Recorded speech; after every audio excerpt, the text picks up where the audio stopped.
Hello, and welcome to the 8th Angels and Demons development update video. As always, if you're only interested in specific parts, you can find timestamps listed in the description. In this video, I'm going to talk about the following. Number 1, Demo 2 release and reception. 2, World 2. 3, new abilities. 4, Kaguya. And 5, future plans. So, let's get started with Demo number 2. Demo 2 released earlier this month, and I've already received some great feedback about how the game feels and possible changes that'll be made in the future. So before I talk about changes and whatnot, if you haven't played the updated demo, go do that now. This video will still be here when you're done. Now then, what will likely be changed or adjusted for the inevitable Demo 3, more on that later, are the following. Movement speeds, difficulty spikes, flow of battle, and other quality of life things. So first on this is movement speeds. A few people have mentioned that movement speeds are a bit too high. This makes the precision platforming of certain areas really difficult.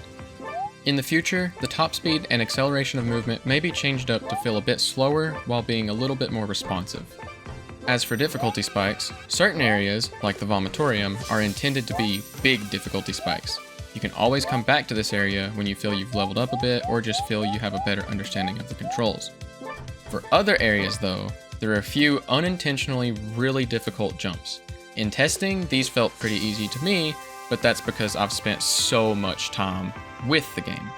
So in the future, a few rooms will see a bit of a design change in order to be a bit easier to navigate. Next up is flow of battle. After each enemy attack, there's a 2-second window that is basically used as a safety timer. This way, players and enemies have plenty of time to adjust back into their default positions, and so that you have a bit of time to react to the next enemy's attack style. I've had a few people say that the battles take really long because of this and that there's too much time in between enemy attacks, so it will likely get toned down a bit in the future. And finally, some quality of life stuff. A few features will need a bit of an extra explanation, like maps or smoothies. Some rooms will need a bit of tweaking to not feel as linear, and some enemies will need to be adjusted a bit to not become so spammy with their attacks, among a few other things. So with that all out of the way, let's talk about World 2. I recently revised the World 2 story document so that way it flows a little bit better. This is 100% an internal change because who actually knows about the story right now other than me, but I still figured I would mention it. Since everything in this document flows pretty well, it'll be a lot easier for me to actually implement the story into the main game. I also have the majority of the music for World 2 finished. You can actually hear some of that playing in the background of this video, but the only thing that's left is the rhythm game track, which is starting to come along quite nicely. Other than that, there's just a few small cinematic tracks for specific cutscenes that I'll need to do, but those will come later when I actually have the cutscenes implemented. Finally, I've been working hard on some of the rooms as well. I have a few pretty large, vertically designed rooms for the eastern part of World 2. So far, they've been pretty fun to navigate around since there's so many different paths you can take. My goal is to make a lot of the World 2 areas non-linear and to tie in with the new abilities that the characters will learn. Speaking of, it's time to talk about abilities. I've been planning out a few different abilities to learn in World 2. Since World 2 is split into two major sections, Westal and Eastern, on the Westal side, the player character will learn an ability that he can use without Yui. On the Eastern side, Yui will learn an ability that she can use with or without the player. Both of these abilities will translate into special attacks in battle as well. On top of all that, each time you obtain one of the runes of virtue, you will be able to use a special attack based off of that rune's virtue. So for example, with the rune of temperance, you could use an attack that takes the difference between your current HP and your max HP, combines that with your attack stat, and damages the enemy that way. Sounds like a powerful way to keep the scales even. Next, I'm going to talk about Kaguya. So, Kaguya is a bit of a hidden character right now. She's only mentioned in-game once, and that's if you try and name the player Kaguya.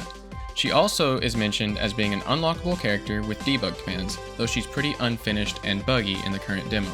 However, Kaguya is nearly entirely resprouted and will hopefully be fully implemented by the time Demo 3 rolls around. She'll be functionally different from the player and Yui. The goal is to make her feel very responsive and precise, but less forgiving, so she can have high speeds and more overall control over her movement, but if you miss input, that's when things will start to go badly. Kaguya will also be able to use the rhythm game as an attack in battle.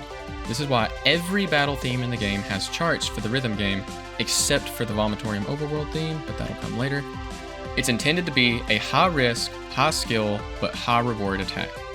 Overall, I want to have each character be pretty unique in the way they function and the abilities that they have, while also minimizing the amount of times you would have to swap characters while in the overworld.